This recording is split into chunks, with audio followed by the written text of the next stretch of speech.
Hey, my friends, welcome to the For Your Success podcast. I'm really excited for what we have in store for you today. Many of you have seen those quilts that we find at your grandma's house, at the fairs, hanging in museums. We're working today with someone who is an actual, factual, everyday quilting master. I'm so excited for you to get to know her and her business and how she's launching courses from an actual hands-on business out of her home. So today on the podcast, we have with us Rachel Miller of Journey Back Quilts. Rachel, welcome to the show.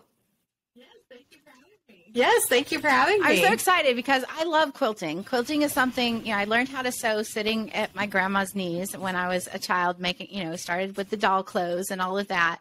And then it expanded into quilts, and I've done quite a few quilts through the years, baby quilts and big bed quilts, and had very few of them actually like long arm quilted.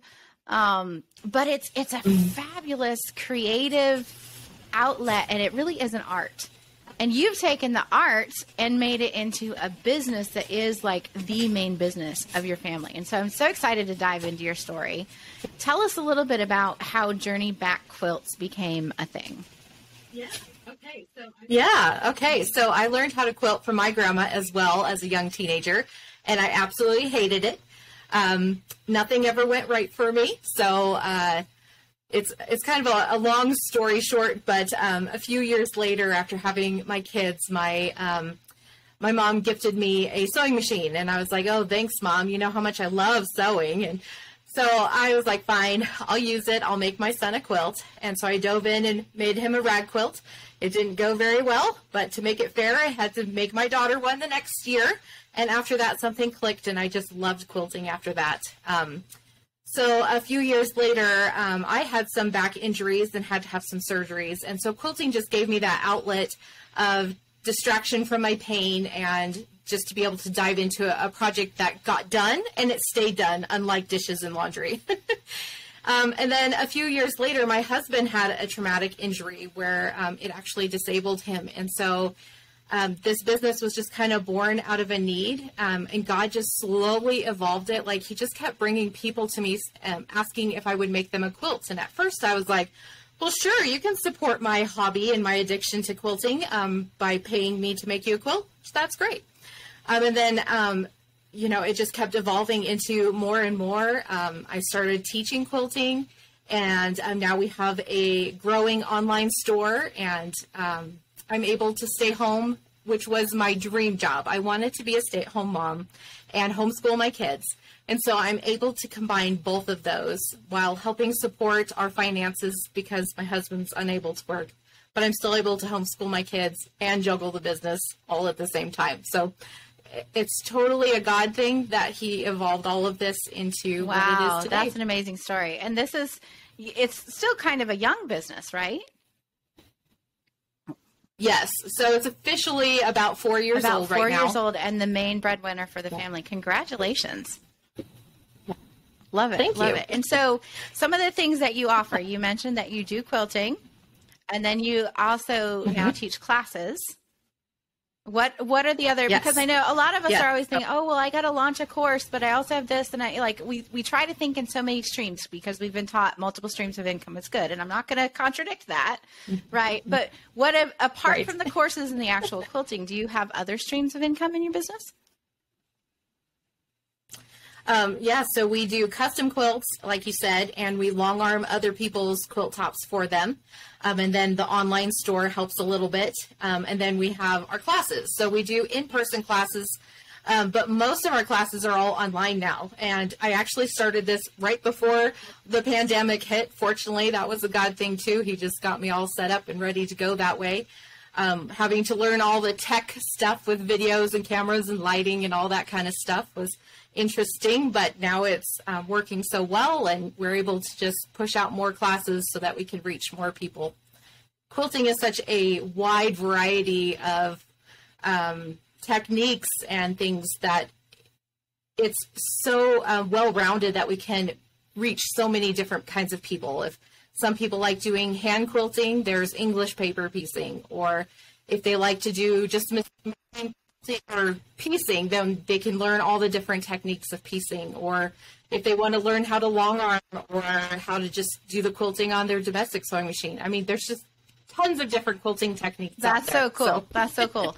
And so tell us about the courses that you're launching now. Do you launch sort of like is it like an a la carte thing? Like we launch this one now and then we launch this one in 2 months and whatever? Or is it sort of like an all access type of deal? Yeah, so we have several different kinds of classes. There's miniature courses that just teach you one technique, and you can learn how to make that one quilt pattern.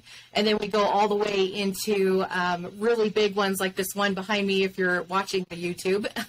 This one is from an author. It's called Farm Girl Vintage, and I break down every single block in its own video, and you get that entire course in one class.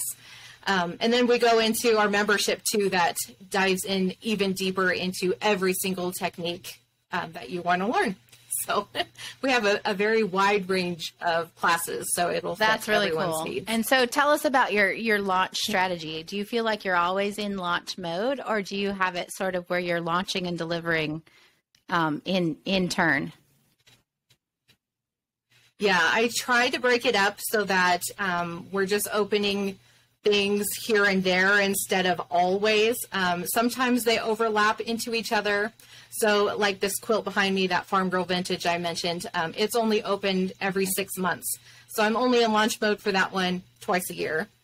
Our membership, it opens every quarter. So there's about 4 times a year that I'm launching that.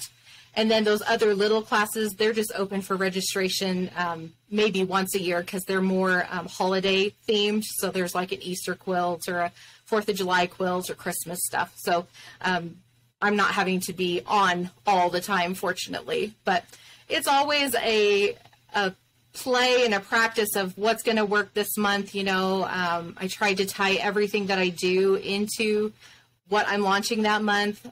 So like the Farm Girl Vintage, there's things that go with that. So I'm trying to post about the fabric or the tools that you're going to need for that. Or I do a Facebook Live consistently at least once a week. So we talk about, you know, your favorite quilting tool or this technique or whatever to kind of help guide them and give them a freebie so that they feel like, oh, I can do this. And then they're a little bit more inspired to want to join us in this class. It's so interesting. And I love what you're saying here about keeping all of my social content in alignment with the next thing that I'm going to be offering. So you're sort of, you're warming them up to what is coming at every step of the way. And then when that offer ends, then we start warming them up for the next one, right? And so you've got it on this cycle now where you have a yearly strategy and we all know what's coming and what we need to be putting out to be ready for when those doors open. Yes. Trying to create it to be a little bit more evergreen. So it's less work on my end where I can just push the go button. And how long did it take you to figure this out? Yeah. Well, let's see. It's been a little over 18 months, I think, since I started this. And this was my very first course, this Farm Girl Vintage one. So it's taken at least 18 months to get to where I am now. But I kind of just played with it as I went and tweaked things, tweaked the wording or how long it was open, and just adding things here and there. Like at first I would do just a few social media posts, and then I added in the Facebook Lives and then the emails, and it just kind of grew as it went. So I'm sure that there's more things that I'm going to be adding in the future, but trying to take it slow and not too overwhelming. Yeah, I love it. What have you found gets the most engagement? I mean, I know that you're doing social and you're doing live video, and we know that currently live video is getting some algorithm attention on most social media platforms. Is that your go-to for getting attention or getting people in with your free gift opt-in? Yes, I think that live video right now is the best thing too. It seems like whenever I'm doing a Facebook Live, I get more sales and just more interaction with things than I do with just normal social media posts or even emails. it's definitely the live video. And then I'll share that same live video on my YouTube channel. So it kind of hits it both ways, but I'm only having to do it once. And now in your head, you know that these live videos are trying to warm people up to the offer that's coming. How do you make it, like a lot of our listeners, I've talked with them. They've been students, they've been in our master classes. And one of the biggest struggles that we run into is how do I sell my stuff without being salesy? Like, how do I promote what I'm doing, especially if you're promoting all the time for the next launch coming up? How do you, like, what's your thought process, or what's your mindset when you're doing those live videos when it's not open cart time just yet, but you know you're trying to lead them to that? Right. Well, even when it is open cart time, I think I wrestle with the feelings of, oh, I got to get as many people in as I can because it's closing soon. And, you know, it feels like it's all on me, but it's not.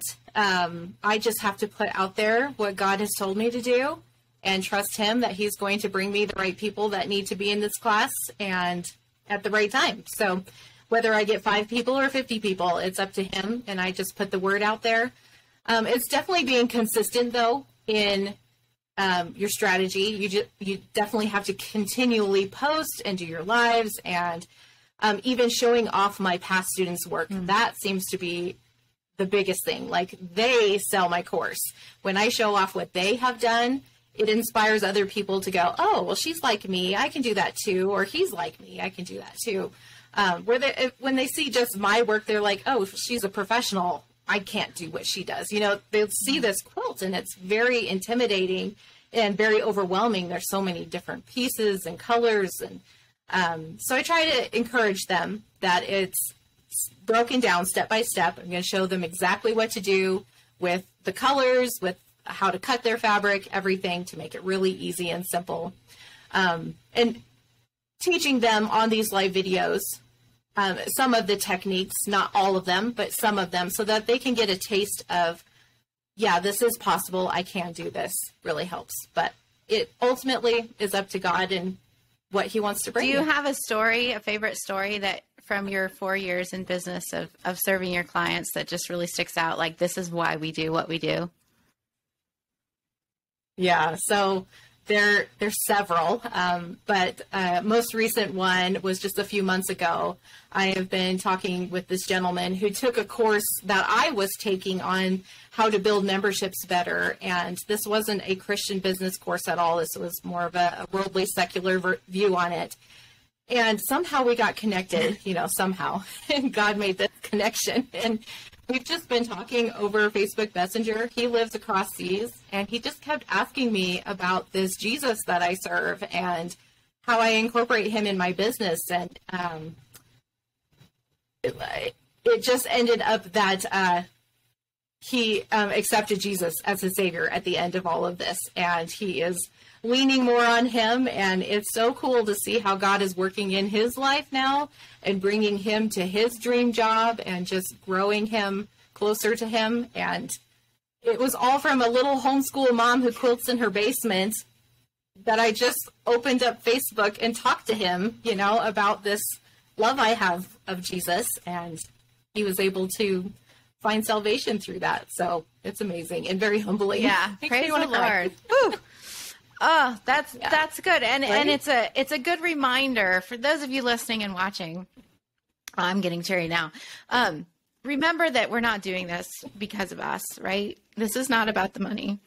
Mm-hmm. Mm-hmm. It's about the people that you get to impact because you have a chance to speak into their lives with the thing that you're a genius at. And if Rachel wasn't in business, she wouldn't have taken the business class that led to the relationship with the opportunity to share Christ with someone who needed it. And I think we were just talking the other day about how we've had almost, I don't know if I've ever really stopped to count, but it feels like we've had way more opportunities to share Christ through our business than we ever did in our years in full-time ministry. Right. And not to say that we're out of full-time ministry. I think every Christian is in full-time ministry, regardless of what your vocation is. But letting that light shine where God has put you with the talents that he's gifted you to use for him. And that's just awesome. Thank you for sharing that. Oh my goodness. So you guys go check out Rachel Miller over at journeybackquilts.com. Sign up for those classes if you've got youngsters who need a sewing class or want to learn to quilt as a family project. Maybe you want to get into it as a business and learn from her too. Go check out what she's doing over there. Journeybackquilts.com will also have those links in the show notes, and would love to have you go and support her business. Thank you so much, Rachel, for sharing what you've learned through launches with us today. Yes, thank you so much for having me.